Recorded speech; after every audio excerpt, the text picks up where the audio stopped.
Stremljenju k popolnosti v veliki meri seveda pripomorejo tudi družbena omrežja.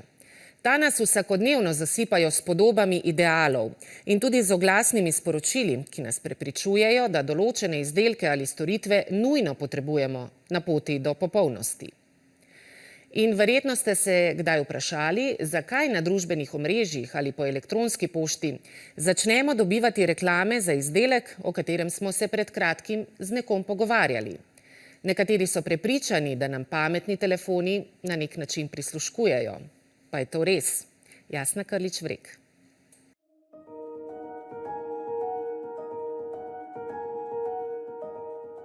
Enkrat se spomnim, da smo šli smučat in seveda so se potem na mojem telefonu pa na internetu začele pojavljati reklame za smučarske čevlje, za smuči, za počitnice in tako naprej. Seveda bi pomislil, zdaj pa prisluškujejo, da se pogovarjamo o smučanju, ampak v bistvu je razlog to zvolj banalen. Laiki si težko predstavljajo, da je za takimi nenavadnimi naključji logična razlaga in ne gre za teorije zarote. Najprej je tu psihološki trenutek. Tukaj smo pogosto žrtve tega pozitivnega potrjevanja, angleško positive reinforcement, kjer se spomnimo samo tistih dogodkov, ki potrjujejo neke naše hipoteze, pozabimo pa na lahko stotine drugih, kjer stotine reklam recimo, ki se nam pokaže na Facebooku, ampak o tem nismo govorili. Če vzamemo primer Googlea, Facebooka in Applea, lahko informacije o nas pridobivajo na različne načine, ne da bi nam prisluškovali. Google, ker uporabljam Android telefon, ve, kateri so moji kontakti, telefonske številke, katerih kličem. Ve, kateri so e-mail naslovi, katerim pošiljam oziroma na katere prejemam pošto. Torej, z tega zna razbrati, kaj je moj krog ljudi, s katerim se ukvarjam, kateremu pripadam.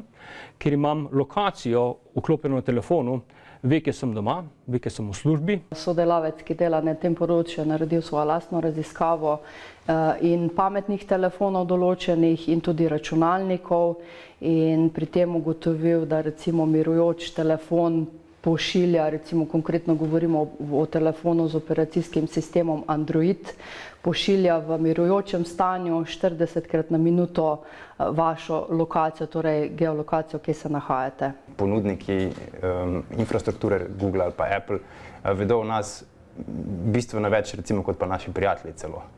In to je razlog, da nam ponujajo stvari, za katere oni mislijo, da bi nas lahko zanimale in nas to skrat tudi zanimajo. Google pozna zgodovino našega brskanja po spletu, vse naše interese in ko te informacije združi, lahko o nas dobi precej jasno sliko. Tudi o osebi, s katero ste se nekje srečali in ji denimo omenili, da iščete nov sesalec. Prav ta oseba bo kmalu na spletu zagotovo videla ponudbo sesalcev. To zdaj ni morda zaradi tega, ker bi Google prisluškoval na najin pogovor, ampak zaradi tega, ker je videl, da sva se srečala in je morda nekaj mojih interesov ponudil tudi vam. Morda vas bodo tudi zanimali. Verjamem, da Google lahko ugotovi, precej dobro ugane, o čem sva se midva pogovarjala, brez da bi nama prisluškoval, kar je na nek način morda še bolj zastrašujoče. Vsake toliko časa se zgodi kakšen škandal. Spomnim se recimo pri nekih televizorjih, ki so pošiljali oziroma ni bilo tista zaščita podatkov, zaščita zasebnosti, ni bila dovolj natančna. Ampak da bi pa rekli tako nasplošno, da zdaj telefoni pa ves čas prisluškujejo, jaz mislim, da to ni res. Motivi, da bi pridobili čim več informacij o uporabnikih, so jasni. Za tem interesom zagotovo stoji denar. Pridobiti vaš profil kot profil potencialnega kupca z namenom, da se vas zlorabi oziroma vpliva na vašo vedenje v tem super divjem kapitalizmu, česar ne podpiram. Podatki so zlato, pravijo, in cilj zbiranja vseh teh podatkov je njihova monetizacija. In sicer glavni način je pa potem seveda prek prodaje oglasnega prostora. Google je eden največjih ponudnikov oglasnega prostora. Seveda se pa te firme tudi zavedajo, da morajo paziti na to, kaj se pošilja, kako se pošilja in kako skrbijo za zasebnost, ker je na drugi strani cela kopica ljudi, ki so si vzeli za misijo, da bojo ugotovili, kaj pravzaprav te telefoni počnejo in potem to javno objavili. Lahko pa je sledenje uporabnikom namenjeno tudi drugačnim ciljem, bolj nevarnim. Tak primer je recimo Pegasus, produkt izraelskega podjetja NSO, ki so ga prodajali na veliko koncev sveta in so znane zgodbe o tem, kako so v nekaterih zalivskih državah ta program uporabljali za sledenje recimo aktivistom, ki se borijo za človekove pravice. Googlu, Facebooku in Applu torej ni treba namestiti prisluškovalnih programov. In čeprav je sistem zbiranja podatkov prefinjen, lahko vpliva celo na politične dogodke. Strašljivo.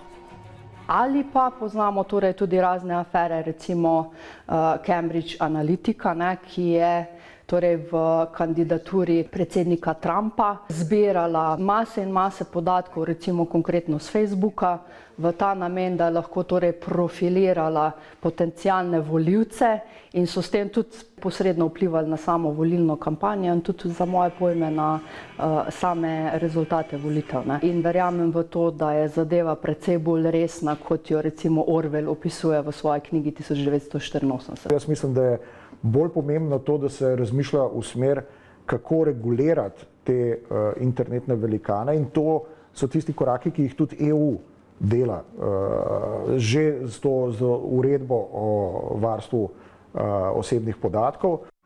Je znameniti veliki brat iz Orwellove knjige že dosegel svoj namen? Morda. Zato smo odgovorni tudi sami, ko naivno delimo vse svoje telefonske kontakte, fotografije, brskamo po spletu. Ja, to bi lahko imenovali nadzor. Do neke mere je tudi prostovoljni nadzor, ker v resnici večino teh stvari delimo pač povsem prostovoljno.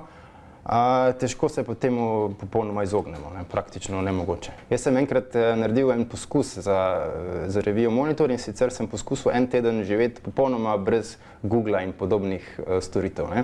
Ni bilo enostavno. Zakaj ne?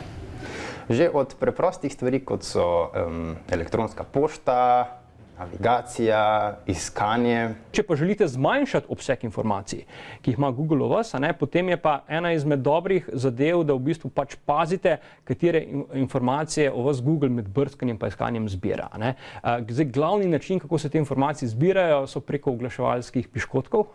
Zdaj, če ne sprejemate oglaševalskih piškotkov, jih skušate blokirati, zato imate pač kup programske opreme. S tem otežujete zbiralcem teh informacij, da se o vas čim več naučijo, ampak še vedno pa določene stvari bodo se vseeno naučili. Popolne zaščite pred razprodajo naših podatkov, informacij, interesov, gibanja tako rekoč ni. Smo produkt ali izobčenci. Previdnost hitro spolzi po gladki površini ekrana, ko nas ponudbe, zanimive informacije, fascinantne zgodbe odnesejo onkraj resničnosti. Vsaj delno se lahko zaščitimo z varnimi brskalniki, protivirusno zaščito. In uporablja tudi nenazadnje lahko anonimiziran telefon. To tudi je nek naš produkt, se pravi telefon, ki ima torej nameščene samo določene varne aplikacije, ampak to, veste, pomeni tudi zelo zmanjšano uporabnost, se pravi brez raznih družbenih omrežij, brez raznih brskalnikov, ki so sumljivi in tako naprej. Obstaja iskalnik DuckDuckGo, ki je znan po tem, da nam ne sledi, da ne zbira nobenih informacij o nas in da so iskalni zadetki za vse ljudi enaki, oziroma vsaj niso prilagojeni nam osebno. In če ga poskusite uporabljati, vidite, da so iskalni zadetki precej slabši od tega, kar ponuja Google. Ker Google ve toliko o nas, da nam servira stvari, ki nas dejansko bolj zanimajo. Kaj storiti, da se ne izgubimo v atomizirani množici digitaliziranega sveta?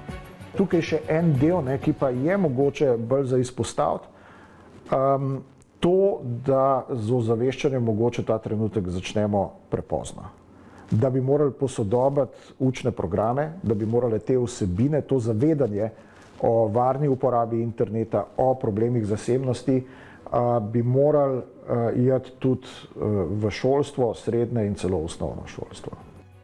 Zato torej ne odkljukajmo vsake ponudbe tako imenovanih piškotkov, ne delimo kontaktov, ne objavljajmo svoje zasebnosti vsem na očeh. Kar prostovoljno objavimo na spletu, bo tam ostalo večno in lahko postane predmet manipulacije v našo škodo. Pa saj to vsi vemo, a žal preštevilni vseeno podležejo skušnjavi.